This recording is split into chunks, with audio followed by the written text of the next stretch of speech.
Alright, so let's take a look at assignment U2A06. So for question 1 says, find a perpendicular bisector between the two given points. And I'm provided with negative 2, 7 and 2, 1. So let's try to do this at least for the first problem here. Try to do it graphically, and then we'll do it algebraically. So negative 2, 7, it looks like it is going to be like right there. And then 2, 1, it looks like it's going to be right there. What I want to do is I want to find the midpoint, because that's what it means for something to be a bisector.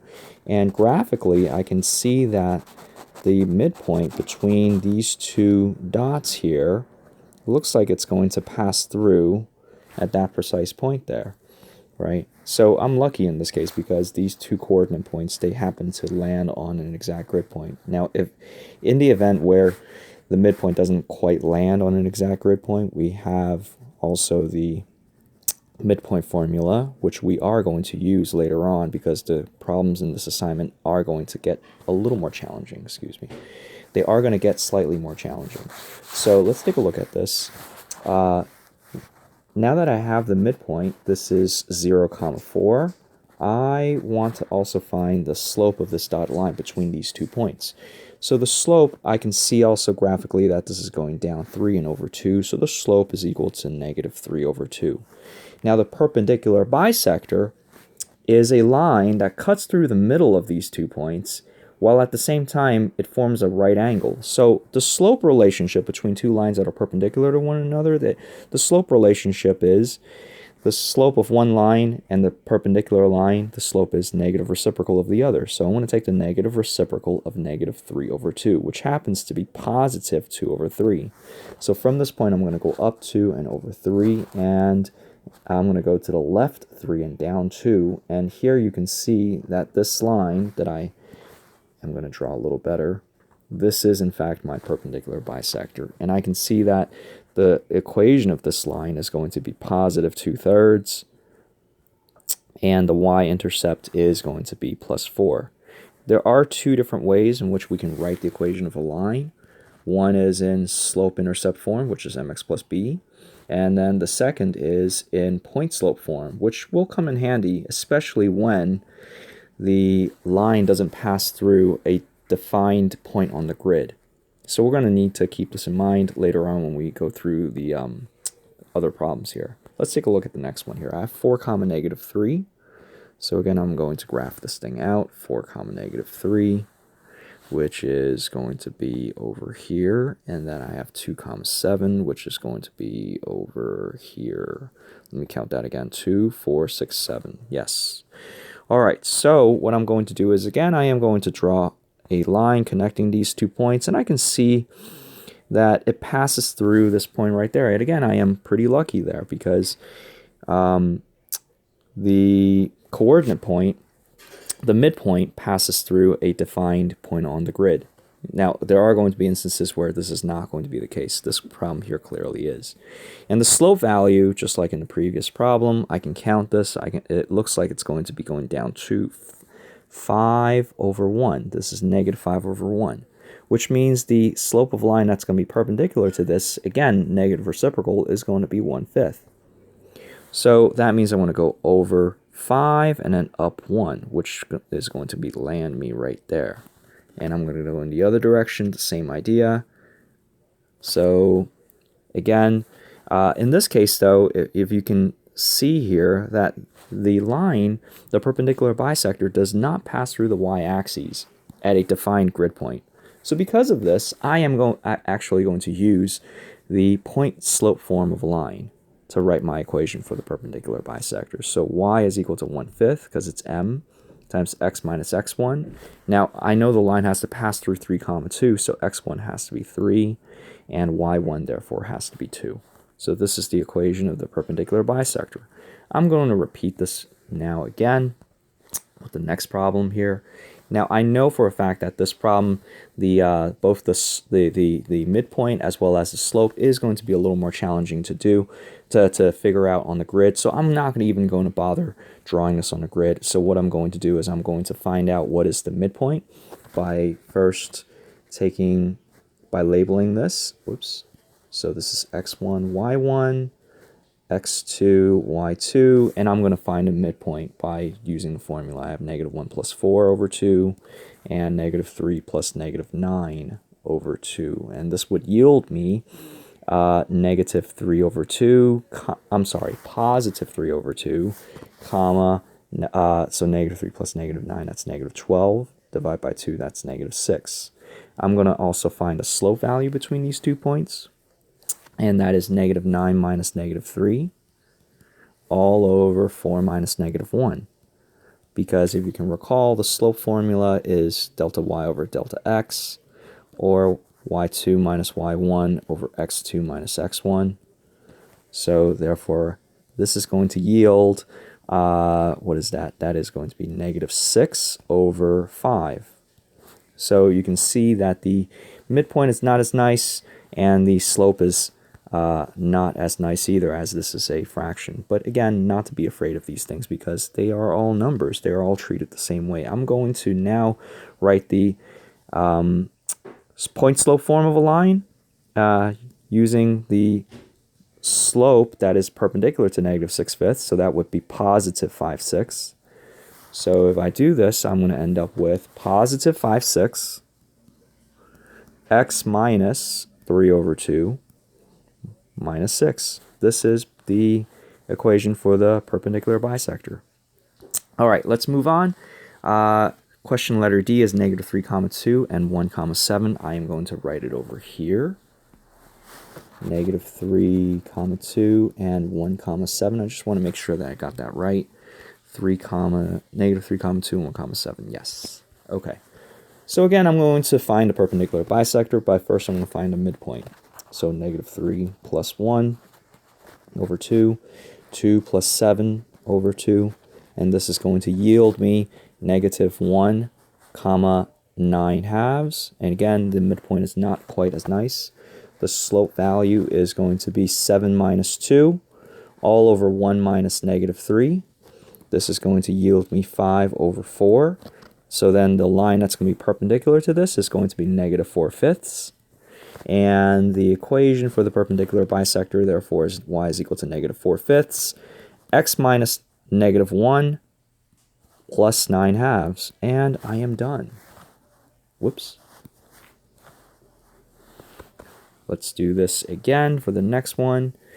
Actually, not quite, because the next one here is saying, giving us slightly different instructions here. So we have triangle ABC, have coordinates of A, B, and C. Find equations for the perpendicular bisectors of AB, BC, and AC. So let's do that. I am going to find the perpendicular bisector between AB first. And to do that, what I'm going to do is I'm going to find the midpoint between AB. So to do that, I'm going to label this, or not label, but I'm going to just apply this directly. So I'm going to do 1 plus 3, divide by 2. I'm going to write this a little smaller. And then I have 2 plus 4, divide by 2. So then the midpoint happens to be 2 comma 3. That is my midpoint. And then I am going to repeat this again now for my slope. My slope value between AB is going to be 4 minus 2 is 2. 3 minus 1 is also 2. So this is going to be 1. So the slope perpendicular to AB is going to be negative 1. So the equation for the perpendicular bisector for AB will therefore be negative 1 x minus 2 plus 3. This is going to be my first equation. I need 3 of these because I need to do it for AB, BC, and AC. I'm going to do it for BC over here, BC. So I'm going to find the midpoint first. So it's 3 plus 5 over 2 and 4 plus 0 over 2. And this is going to yield me 4 comma 2. Let's find the slope of BC. Slope of BC is going to be 5 minus 0 minus 4 over 5 minus 3. And that is going to yield me negative 4 over 2, or negative 2.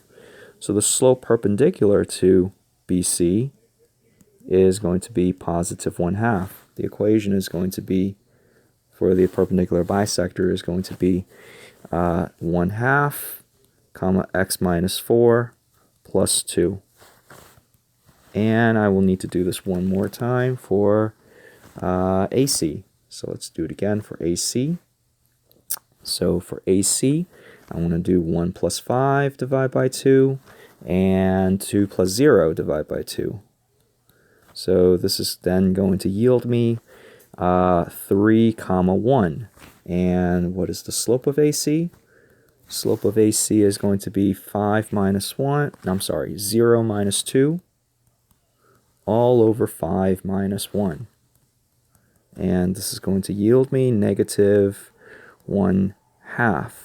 Or the slope of line perpendicular to AC, that is going to be positive 2. So then the equation for the perpendicular bisector for AC is going to be 2 times x minus 3 plus 1. So this is going to be the equation for the perpendicular bisector going through AC. The third question, or actually not third question, but the last question here, it says, graph triangle ABC, graph the 3 perpendicular bisectors, locate the point of intersection between the 3 perpendicular bisectors. All right, so let's do that then. All right, so I'm going to graph this. And looking at the 3 coordinate points, I have 1 comma 2, which is over here. This is point A.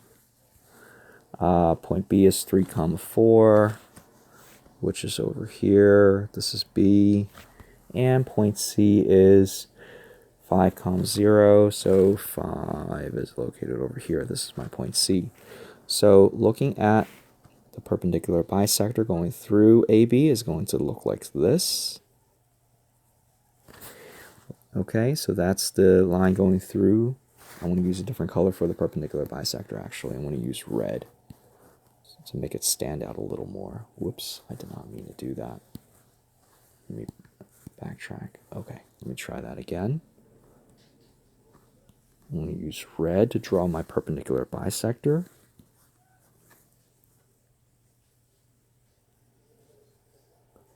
Okay, and this is my point C.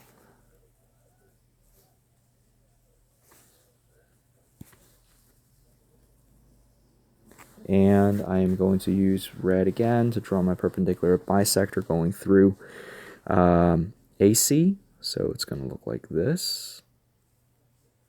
Whoops.